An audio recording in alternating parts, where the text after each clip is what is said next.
السلام عليكم ورحمة الله وبركاته. بسم الله الرحمن الرحيم.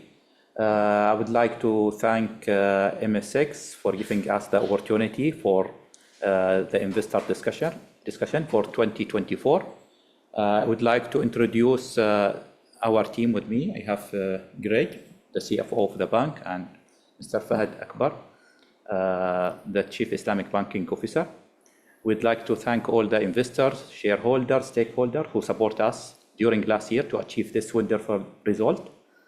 And I hope through this presentation, we will provide you an oversight about what happened last year and an overview about the Omani economy. We have this disclaimer. I hope all the investors and audience, they read it. So Oman enjoyed very healthy economy in the last few years, supported with the good oil prices and low inflation. The inflation is second lowest in the GCC and the fifth worldwide. The GDP per capita is around above $20,000, which is almost 50% above the average worldwide. And Oman enjoyed also a good surplus in the current account, about 2.3%, and overall surplus of around 5%. The budget for 2025 show a deficit. However, as you can see, that Oman enjoyed a surplus in their budget, in their physical budget for 2024 and the year and 2023. Last year, the surplus was around 1.4 billion, and the year before was 2.4. You can see also that the revenue of the Omani economy show a stable growth on non-oil revenue. It's worth to mention that the break-even for the Omani physical budget is about $65, which is very healthy rate as compared with the other oil-producing company. And that's very healthy also as compared what was the break-even in 2016, which was above $100. The budget of 2025 also show very diversified investment spending between non-oil investment in Oman Investment Authority and the energy development of Oman of around 1.5 billion, and other development projects of around 1.1 billion Omani Riyal. Regardless of this spending, the Ministry of Finance and Ministry of Economy could balance that the deficit will not be more than 0.6 billion Omani Riyal and keep the healthy break-even, oil break-even for the physical budget. We'll go to Sohar International, but the bank started in 2007. We merged with HSBC in 2023. We have more than 500,000 customers and more than 1,500 employees. We enjoy a good distribution of branches between Islamic and conventional, around 74 branches and 6 service centers. So with the service center, we'll have around 80 channels to serve the customers. We are proud that our branches are the northeast branches in the Oman in Khasab and the southeast branches in Oman in Al Mazyuna and Al Kut. We are available in all the Omani cities. We have the best distribution of the branches across all the remote area and the capital city. The share prices since the merger went up by around 25% from 108 paisa to 135 paisa. The bank has a lot of pillars of strength. The main strength is our diversified shareholders and strong shareholders who support us all the time. The good and strong board of directors and one of the best management team in the region. We have strongest liquidity in Omani market and one of the strongest liquidity among all the GCC. Loan to deposit ratio of around 70%, which is very healthy, and solid growth, sustainable growth in our financial performance. both mergers. The table on the left show us the growth in both mergers between 2022 to 2024. So the deposit grow by 126%, while the CASA grow by 142%, which is faster than the growth of our customer deposit. Total asset grow by 78%, and we were very wise and conservative in our loan growth by 46% as compared with our deposit growth.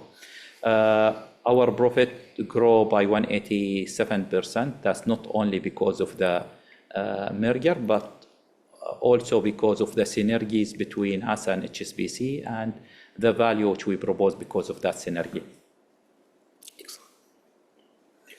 We'll have the financial overview, which I will leave it to Greg to go and present it. Excellent. Thank you, Abdelwad. I'd like to pick up firstly where Abdelwad finished in terms of talking about what we've seen in 2024 post the merger with HSBC. It's a story of synergies. It's a story of achieving a record profitability, but more importantly, it's a story about the healthiness of our balance sheet. That has been very fundamental to the bank in terms of building a strong balance sheet for two main reasons. Clearly, our international ambitions, our branch in Saudi Arabia, which we see has tremendous growth opportunity, and also inorganic growth and organic growth, both domestically and internationally, and position the balance sheet so we can take opportunities as and when we see those arise. If we look at those key headline metrics, those are outcomes: your return on equity for 2024, return on assets, cost to income ratio. Those are important in context because 2024 was the first year of the full impact of the HSBC merger. So when you're comparing the P&L metrics for 2023, you're not necessarily comparing like with like. So the metrics really tell the story. If we look at the results as of December 2024, I mentioned on the profitability, you're not necessarily comparing like with like because you're only including 4.5 months effectively of 2023 consolidated profits. The balance sheet becomes a very interesting discussion point around our growth of 10%. And if we look and dive into those numbers, I'd like to talk about firstly the net loans, the 9% growth. The growth of 9% represents 350 million. 2% of that growth has come from our Saudi operation, and a further 4% of that growth has come from our Islamic business, which continues to be a very profitable and promising area of growth for the bank. On the deposit side, this is a very strong story and tells a very large part of our story on balance sheet growth, 13% or 700 million Omani Real growth. That has come across the board through savings accounts, 200 million, time deposits of 300 million, and demand deposits of 200 million, a very diversified and growing CASA base, very diversified. So if we then look at, I want to stress a point here around post-merger activity. If we used June 2023 as a proxy and looking at the growth in our deposits, we've grown 3.1 billion in our deposits, of which we acquired 1.7 from HSBC, and we've organically grown 1.4 billion in deposits. It's a very strong story on a deposit base. What have we done with those deposits? We have invested in securities. We made some significant investments in short-term treasury securities and managed to take benefit from the increased rates, global rates, to optimize the profitability for the bank, which is reflected in our results for 2024. On the capital side, the bank took the opportunity to repay the Tier 1 securities. We've increased our common equity Tier 1 through 130 million rights issue, which is very successful. So we have the strongest CET1 as of December, CET1 ratio in the market. Again, just focusing on those ratios you see on the screen, we have the highest NPL coverage. Our NPL ratio overall is in line with market. I mentioned our CET1 being the strongest. Our total capital ratio is the second strongest in the market. Our liquidity, aligned with most of the banking industry, is very strong, and we have the lowest loan-to-deposit ratio, so the bank is very well positioned to accelerate its asset growth going forward. CASA, as we mentioned, is very strong, and we're the strongest CASA ratio in the market. I've covered a number of these points. This shows you the trends for the profit growth on the year. Return on equity, 12.5 is a record return on equity for the bank. And the capital ratios I've mentioned has been very strong and provides strength for the bank moving forward in terms of its execution of its strategy. I've talked about the profit for comparables. It's difficult to compare, but my focus, please, is on the metrics, the outcomes of cost income, return on assets, equity, and cost of risk.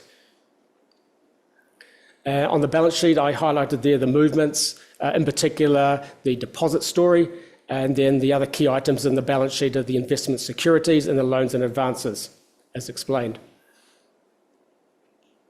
Credit quality, the bank, as I mentioned, has a very strong coverage ratio, highest in the market of 158%. That reflects the bank's and management's conservative approach to provisioning.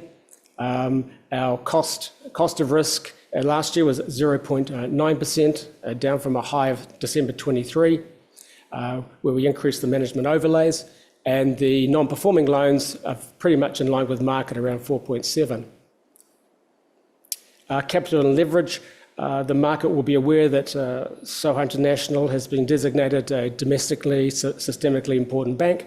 The bank is fully compliant with all regulatory ratios, well positioned to meet any increases in the requirements for minimum ratios, and will be putting together recovery resolution plans, advanced stress testing in order to comply with the requirements of a domestically systemically important bank. And just finally, just to reinforce the strength of the bank's liquidity, placing the bank in a good position to move forward with its strategic initiatives. I'll pause there, Abdulwad. That's an overview of the presentation for the financials. And we'll be glad to have your questions and to clarify anything you would like to ask us.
Hello. Hello. Yep. Hello. Please go ahead and good afternoon, good afternoon. gentlemen. Thank you for the Good presentation. afternoon. Congratulations on the good set of numbers. This is Joyce Matthew from United Securities. Mr. Abdulwahid, congratulations on your new position. Wish you all the best on this role. Yes. My first question is on your most recent announcement on the merger with Ali Bank. You just completed one acquisition, and right now you're going for the next for further consolidation in the banking sector in Oman. Could you please walk us through what are the reasons that led to this decision, and what are your aspirations in terms of consolidating the banking sector? Thank you, Joyce. We believe that the consolidation in the banking system in Oman is a requirement to have banks with bigger balance sheet and bigger net worth, so we can compete even with regional banks, and to expand also either inside Oman or outside Oman. And we believe there will be a good synergy with Ahli Bank, which will maximize the value for both shareholders, the shareholders of both banks. Yeah, agreed. Great. Anything? Yeah, that's fine. Absolutely. What are the potential synergy opportunities that you see from this merger? Just looking to the balance sheet, you can figure out a lot of synergy on the balance sheet level itself in terms of deposit, our loan to deposit, their loan to deposit. A lot of synergy could be done in terms of optimizing the consolidated balance sheet for a new entity if the merger will be approved by all the regulator and shareholder. Okay, got it. Thank you. And regarding the swap ratio, you have mentioned that 31st December will be the basis for calculating the swap ratio. But just one day before your announcement, Ali Bank came up with a rights issue and the record date was established.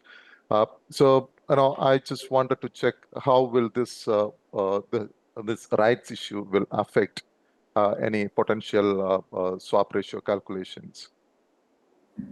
I can comment. Yeah, so any swap ratio will have the fair value, and any consideration, either the right issue or others, will be considered if happen. All right. So will this be included in your calculations in the swap ratio? Because 50 million riyals is coming in terms of capital. We will leave it to the advisors whom will be appointed, and they will decide the fair value. So just add to that, as you understand, of course, there is a full due diligence process underway by both parties. There will be a number of matters that will need to be addressed, obviously, as part of that merger by incorporation. And the points you raise are very valid, and those will all need to be addressed. We can't obviously comment on the actions to be taken by Ali Bank in relation to their announcement of rights issue. We need to just give that some time in terms of how we move forward. Again, as part of the due diligence process, that's legal as well as accounting. All those matters will be addressed and announced to the market appropriately. Okay, thank you. Got it.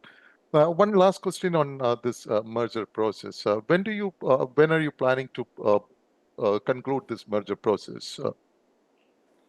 If everything goes well, what's your target for conclusion of this merger process?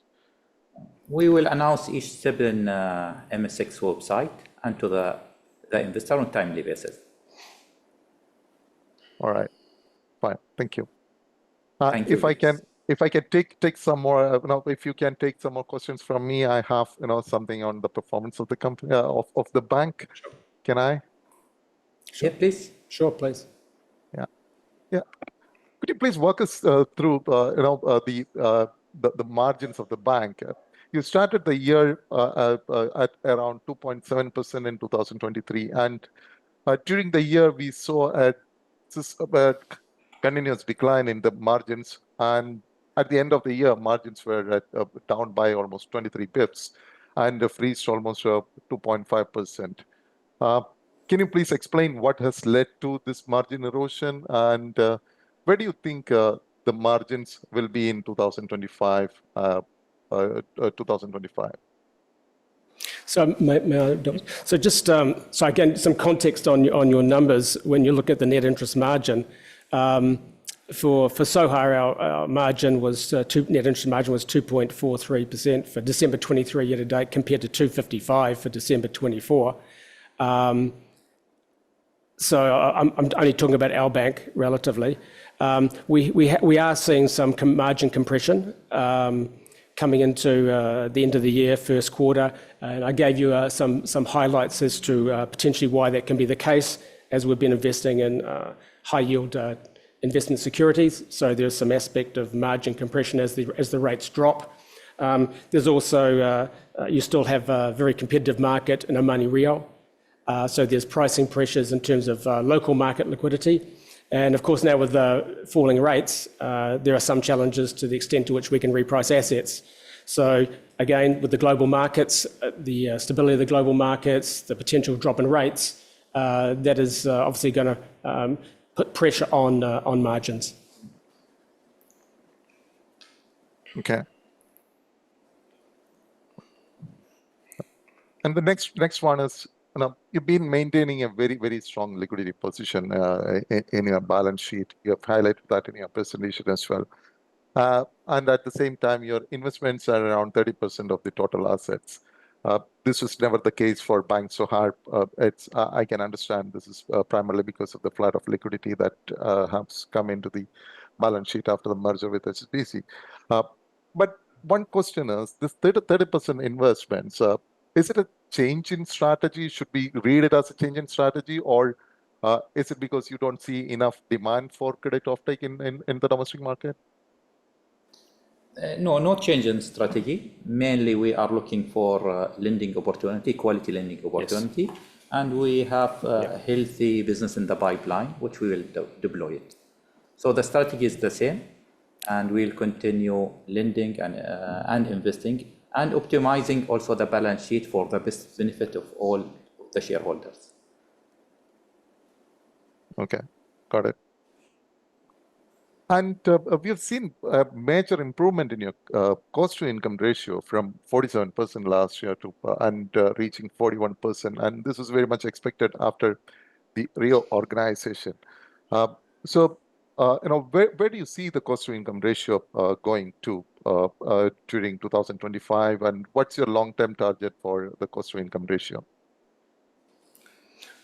We don't give forward-looking projections. Shall I jump in here? Look, sorry, just to answer your first question, there were some very powerful synergies with the HSBC merger because a lot of their cost base was actually offshore. And so when we absorbed the local teams, we were able to realise those synergies very effectively. And we've obviously continued to utilise the resources effectively within our organisation. So as we've been growing, our headcount is flat with the post-merger. So we've managed to maintain a very flat headcount relatively. As the bank grows, we're able to redeploy, retrain the staff. Staff costs obviously being nearly 60% of your cost base if it's fully loaded. So we've done very well in that area. Other synergies around IT systems. We brought on the entire balance sheet of HSBC using our own systems. There are no systems that we bought on from HSBC. So we managed to realise a number of very effective synergies. Likewise, rationalisation as we can of the branch networks, the size of the branches, the nature of the branches. So it's been a great success story. And we can continue to see those opportunities. Likewise, in the event of the merger with Ali Bank going ahead, we'll look into, again, those synergies. So that's on the cost side. And in terms of forecasting, again, there's two sides to the equation here. As you're aware, it's the numerator denominator, numerator being revenues and the expense base. So we are seeing some pressure on the revenue base, as I mentioned, around the NIM. But we also see some tremendous opportunities for the bank going forward in terms of lending opportunities. We have a strong asset base, liquidity base, so we're well positioned to increase our lending. But as Abdul had mentioned, we're looking at very quality assets, and we're looking at assets that will enable us to cross-sell our products and services more than we have to date, and that's something we'll be able to leverage off to improve the profitability going forward. Joyce, I may add that we are not in cost-cutting strategy. We will invest as required to enhance our revenue and our income. Yeah. Okay. Thank you. Craig, you mentioned about the pressure in net interest income and margins. But at the same time, I've noticed that there is a significant contribution to the non-interest income from the Forex gains. Could you throw some light on this? What are the sources of this income? Are there any interest rate swaps, one-off items that are coming into it? And could you please tell us, what, if this level of Forex income is sustainable for Bank Sohar over the long term? I can't obviously give you too much details, but if you look at the history of the foreign exchange, you'll see that it can be quite lumpy by quarter. So where we see opportunities, we see a number of flows, large flows. We can benefit from those flows. So I wouldn't put it down to any particular strategy or product flow. No, it's not coming through derivatives. We don't take proprietary positions.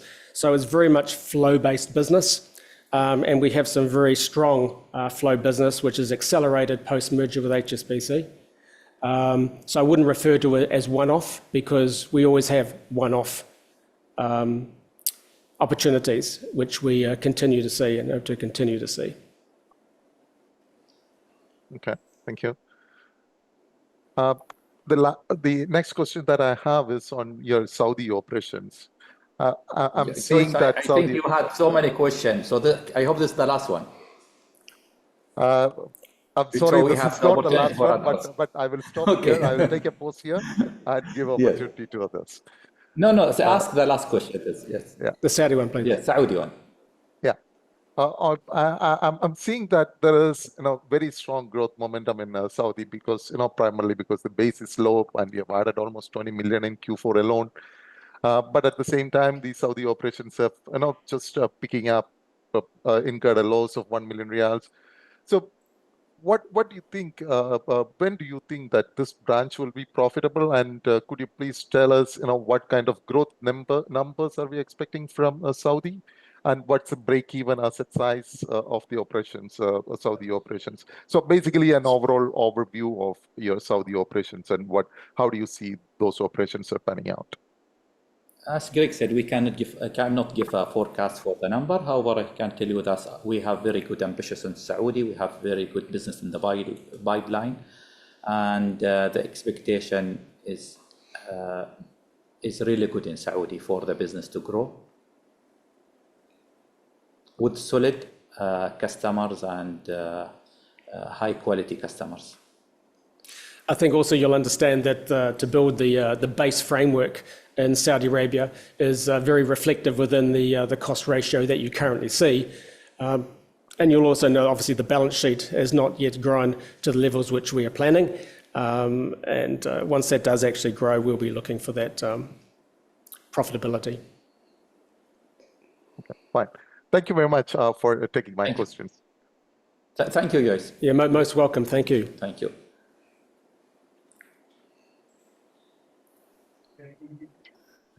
Hi, sir. Am I audible? A little bit. Hello. Is my voice coming through? Am I audible? I can't hear. You'll need to translate. I can't hear.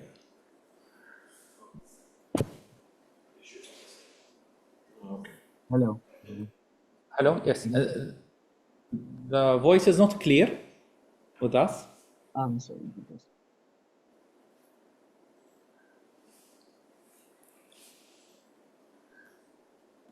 Yes, hi. Is it better now? Yes. Okay, perfect. Thank you for the Thank you. opportunity and congratulations on obviously highest ROE generating bank in the sector. I have a question regarding that merger announcement that you made earlier. Now, as per the information published or the disclosure, it has been mentioned that the swap ratios will be based on the book values as on 31st December 2024 now. Just from my understanding, does this imply that both the banks would be valued at one-time price to book, or the multiple will be obviously be decided on or calculated later? As disclosed and as per the disclosure, it will be as per the book value for both banks. Right, and the valuation would it be one-time price to book, or it would be it can be something different? The valuation and the book value will be subject to due diligence, of course, but it will be applied on the book value of both banks. Right. Okay. And the bank would be valued precisely at that book value. Nothing there wouldn't be any discount or premium for any of the banks. No. It will be difficult to decide any discount premium for. Perfect. Okay. There's- Thank you. Thank you for this. Sorry. Yes. Thank you. Thank you. Yes, I just have another question regarding your investment. So, there's a sizable investment on your balance sheet, obviously due to the available liquidity. And first, my question is, what is your view on the interest rates? And secondly, how does the bank, manage this interest rate risk in the event that we foresee a decline in interest rates going forward? How do your liabilities reprice? Obviously, the zero cost deposits would remain there. I'm assuming that your loans would be linked to some kind of an interest rate number and then a spread. So your yield on advances or your yield on investments would come down. How does the bank plan to, keep their ROE at the current levels and keep their NIMs managed? Good question, sir. See, interest rate risk is one of the major risks for the banking sector overall, either in Oman or outside Oman. And we are working in all conditions, either in increasing interest rate environment or decreasing interest rate environment to optimize the value and the profitability for our shareholders.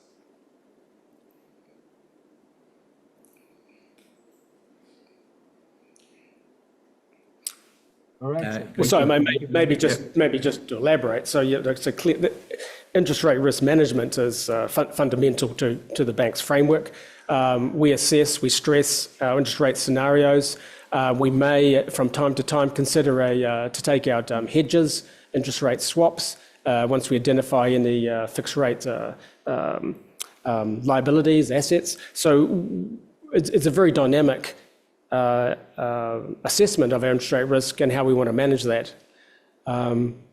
So yeah, there's multiple ways of managing that. Banking sector depends on the liquidity risk and interest rate risk. So that's something which we are working to optimize in all the environment, either interest rate is going up or down. And I guess what your point is, in a falling rate environment, there tend to be more challenges rather than in a rising rate environment where spreads tend to be higher. Yes, sir. Specifically, given the fact that you have a sizable investments on your balance sheet, now I'm assuming that those would be hit, instantly as soon as the interest rates go down, and obviously your liabilities would. Again, we're aware of our position, and therefore we look at alternative investments in terms of strengthening the yields and in terms of managing the cost of funds. So of course we are aware of the positioning of the bank. Great.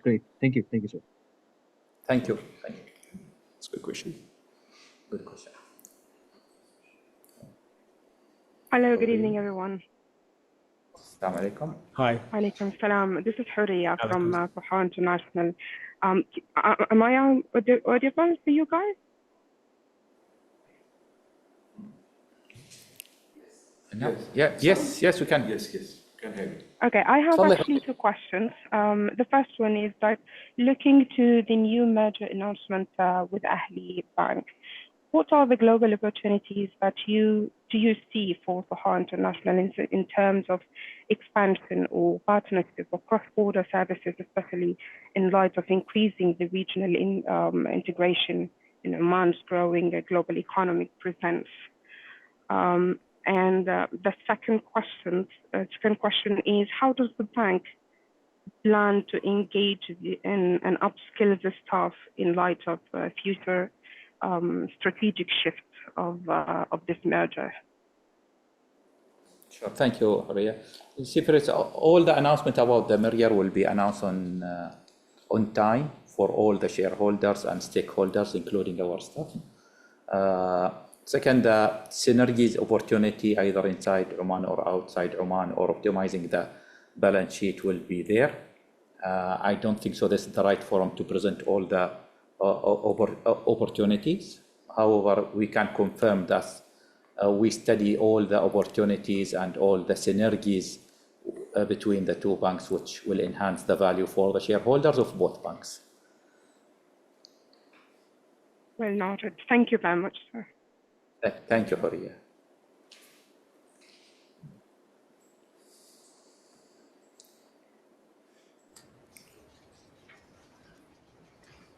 Hello, good afternoon. Good afternoon, Mana. Hi, Yes, I Mana. have some questions if I may continue. Please. Okay, so just want to understand what is the outlook on the medium-term loan growth in Oman, and where do you see Bank Sohar positioned in this? We are always looking for quality lending opportunity in Oman and Saudi, and that's our strategy. And maybe the things which we can clarify that we are lending to do business, so always we are looking for the opportunities beyond the lending and not to make money from the lending, however, to make money from other related income which will come from this lending. Okay. Also, with regard to the new banking law and regulations, can you explain how do you think it would impact Bank Sohar, and what opportunities and challenges do you see? What specific aspect of the banking law are you referring to? There are a number of... There's a CBO circular on priority sector lending. Yes, so... Yep. Yeah, so so- that will free part of our capital. So whenever we are lending for specific, and that's our strategy, frankly, that's when we are looking for economical sectors like mining, green energy, etc. We'll have a better return on equity, and we will have more capital to invest on all of those investment activity. And also that we can invest bigger tickets on those investment activities without worry about our capital adequacy requirement. And also that will free some of our equity for the SME and other activities. Okay, understood. Also, in terms of Islamic banking, the landscape, have you thought about considering Bank Niswa takeover? I cannot comment on that. I think everything was disclosed and announced to the market on a timely basis about Bank Nazwa. I think last disclosure was 2023, correct? I think you're right, Yeah, actually. yes. It's 23. So everything was announced and disclosed in the market. That's correct.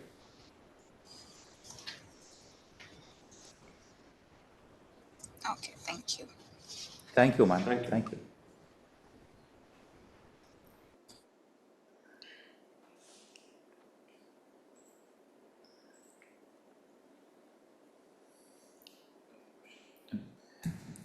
So I think there is no more questions, and we'd like, if any question, please go ahead. Otherwise, we'd like to thank you for your time and for your support. And we'd like to thank all the stakeholders, from the shareholders, employees, suppliers, and all other stakeholders support us to reach our mission. And we'll continue growing in the market. And thank you. Thank you very much. Thank you very much. Thank you.